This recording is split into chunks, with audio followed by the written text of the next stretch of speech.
अब शांत हो जाओ, सुन लो हमारी बात, 5 मिनट सुन लो। तो अब तो आपके साथ शामिल हैं धरने में।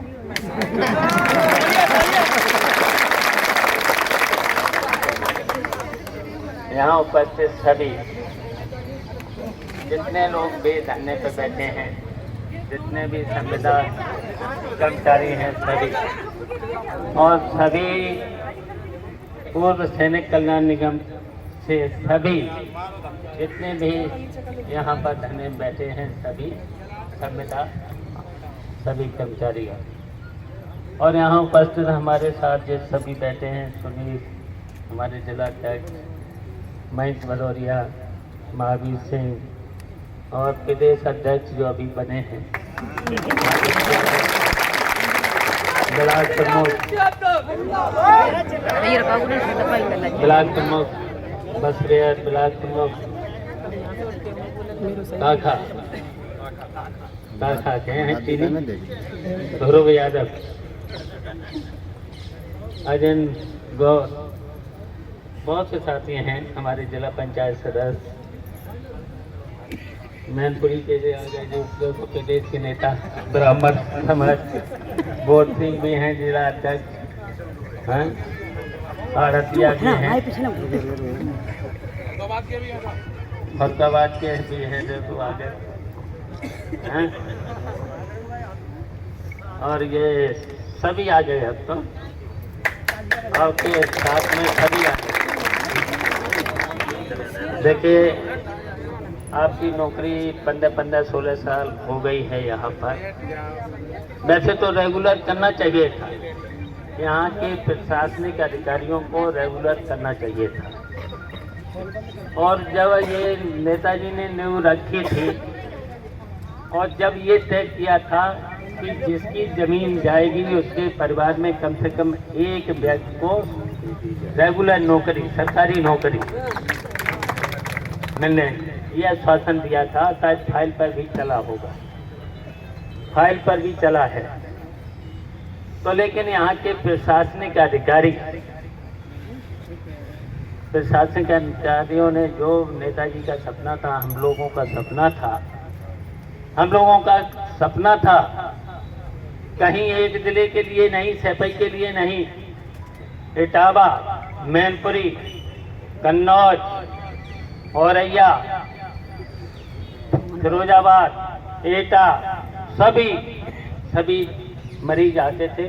और अब तो मरीज ग्वालियर छोड़ के यहाँ आने लगे थे, लखनऊ छोड़ के आने लगे थे। अब इसकी दुर्दशा है, आप लोग तो ज़्यादा जानते हो। ओपीडी मैंने तो देखा है यहाँ पर सोमवार को, मंगल को 3-3 हजार से ज़्यादा ओपीडी हो जाती थी। अब 1000 से नीचे ओपीडी है। दवाएं नहीं है। पहले तो मरीज को यहाँ पर खाना भी मिलता था, अटेंडेंट उसी में खा लेता था, इतना खाना मिलता था। मरीज खाना खा नहीं पाता था, बचा हुआ अटेंडेंट खा लेता। रैन बसेरा वो अलग से चलती थी, ये सही है कि वो अलग रैन बसेरा में मैच चलती थी, तो बहुत सी सुविधाएं थी, इलाज मिलता था। और अब यहाँ के प्रशासनिक अधिकारियों ने इस संस्थान की दुर्दशा कर दी, मरीजों को इलाज नहीं मिल रहा है। और मैंने तो अभी देख लिया है कि डॉक्टर लोग यहाँ नहीं अब देखते मरीज, अब तो प्राइवेट हॉस्पिटल खुल लिए हैं, इटावा में, करेल में, जसवंत नगर में, जहाँ भी, मैनपुरी में भी, चारों तरफ उन्होंने अपने अपने अस्पताल खोले। जब यहाँ पर फ्री इलाज मिलना चाहिए था, दवाएं फ्री मिलना चाहिए था, अच्छी दवा मिलना चाहिए था, दवाएं खराब, उससे कोई फायदा नहीं होता है। कितना बड़ा नाम था इसका, बहुत बड़ा नाम हो गया था इस संस्थान का। और संस्थान कोई है भी नहीं, इस संस्थान में इतना है, सभी चीज़ें हैं, बहुत से पुराने पुराने मेडिकल कॉलेज हैं, उसमें वो फैकल्टी नहीं है जो इसमें हैं, लेकिन यहाँ के प्रशासन का अधिकारियों ने दुर्दशा इसकी कर रखी।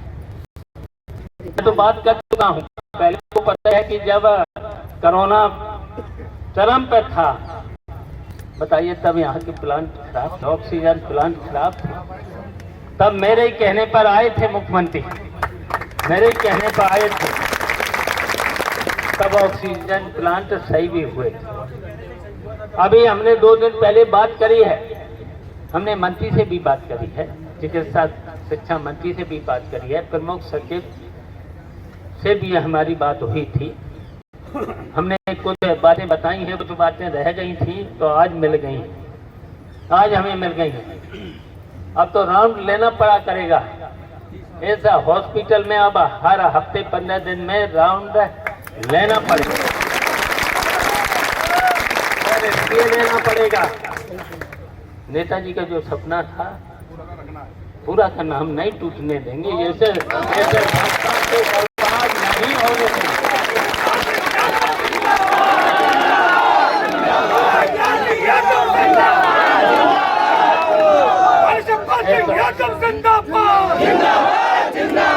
ऐसे संस्थान को बर्बाद नहीं होने देंगे, नहीं होने देंगे। ऐसे संस्थान से चले, यहाँ के लोगों को अच्छा इलाज हो, यहाँ के कर्मचारियों की जो सुविधाएं हैं रेगुलर होना चाहिए। जितने भी संविदा कर्मचारी हैं, जितने थे लगे थे नौकरी में, उनकी सेवाएं बहाल होना चाहिए।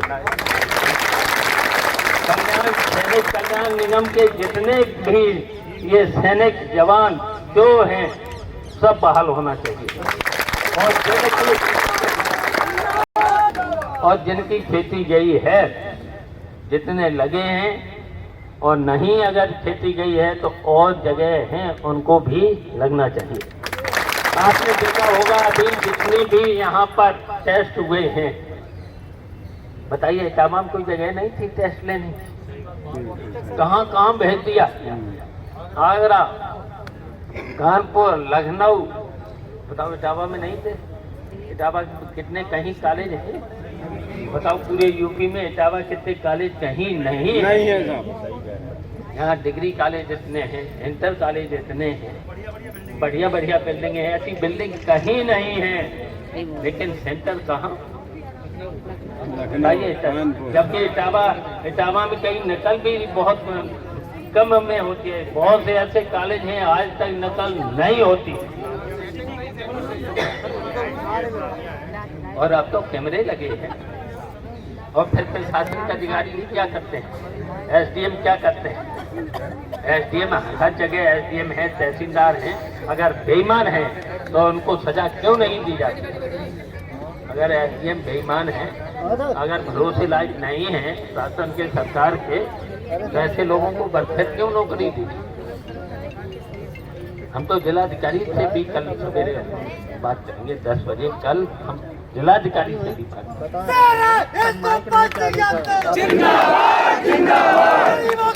और फिर इसके बाद प्रशासन के अभी बात हुई है डीसी साहब तो हमें भरोसा था, क्योंकि जो पीजीआई में थे तो इनकी गिनती अच्छे लोगों में थी, लेकिन यहाँ बेईमान लोगों ने घेर लिया।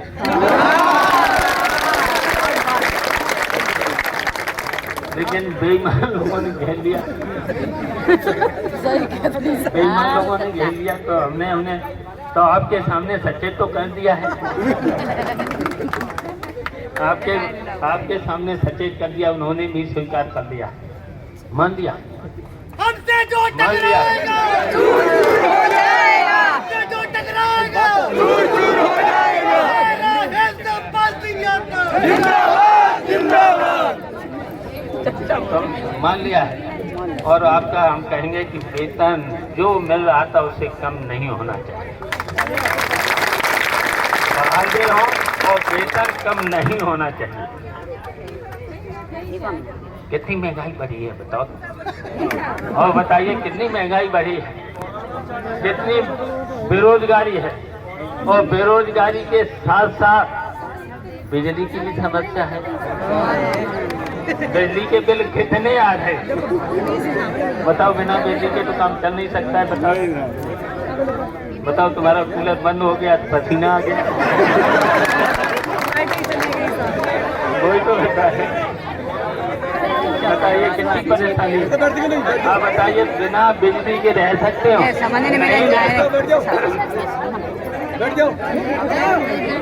बताइए अब गलती तो कुछ लोगों की वजह से हो गई। नहीं, हम लोग सरकार में होते तो फिर क्यों ये दिन देखने पड़ते?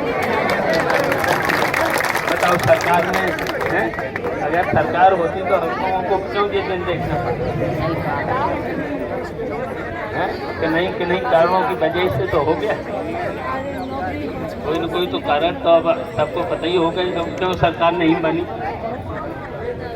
क्यों नहीं बनी बताओ? हमने तो तसल्ली कर ली थी एक ही सीट पे,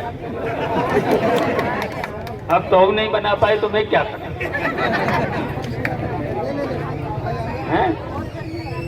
दी नहीं, मैं क्या करूं? मैंने तो मांगी तो बनिए जाती, बन जाती बात, और नहीं बन जाती अगर मुझे जिम्मेदारी मिल जाती। अगर हम तो चाहते थे केवल हर मंडल में एक ही एक सीट दे दो और एक हेलीकॉप्टर दे देते, बताओ सबसे अपील करते तो कम से कम 20-20 हजार हर विधानसभा में वोट बढ़ जाते। 20-20 हजार वोट अगर हर विधानसभा में 20-20 हजार वोट बढ़ जाता, बढ़ जाता।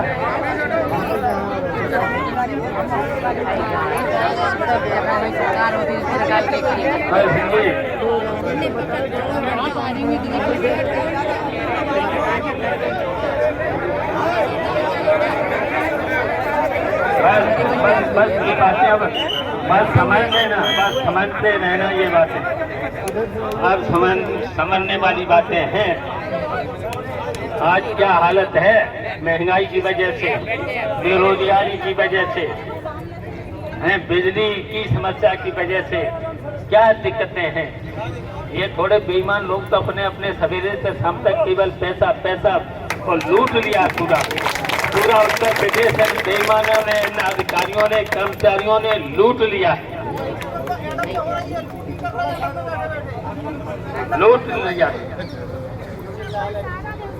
ठीक है। तो यही तो देखना, आप लोग तो देखते रहे हो क्या हो रहा है। जहाँ जहाँ ड्यूटी है वहाँ देख रहे हो, बिल्कुल देख रहे हो, बिल्कुल कोरोना के खड़े रहे, संविदा कर्मचारी खड़े रहे।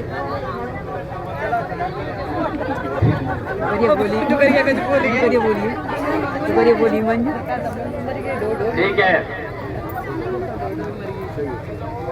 चलिए अब डटे रहिए, अब लोग तो साथ हैं, तुम्हारे साथ हैं, बिल्कुल साथ हैं, हर तरीके से साथ हैं।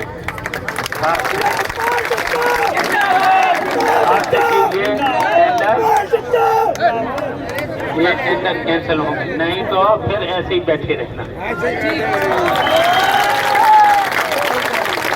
साथ आ जाएंगे।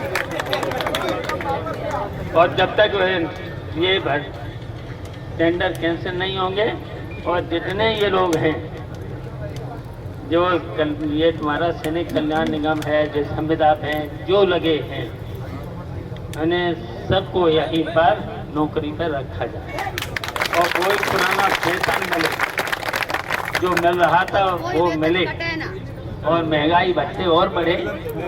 महंगाई भत्ते हर बार बढ़ते हैं तो बढ़ते रहेंगे, बिल्कुल सारा सही।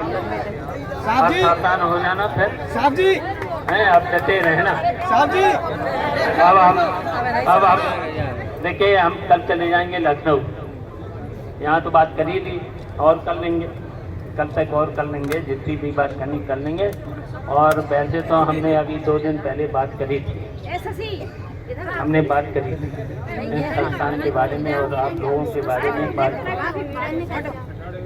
बात करी थी, और अब जा कर के हम मंत्री से भी बात कर लेंगे और बड़े अधिकारियों से बात कर लेंगे, और जरूरत पड़ी तो मुख्यमंत्री से भी बात कर लेंगे। फिर मुख्यमंत्री से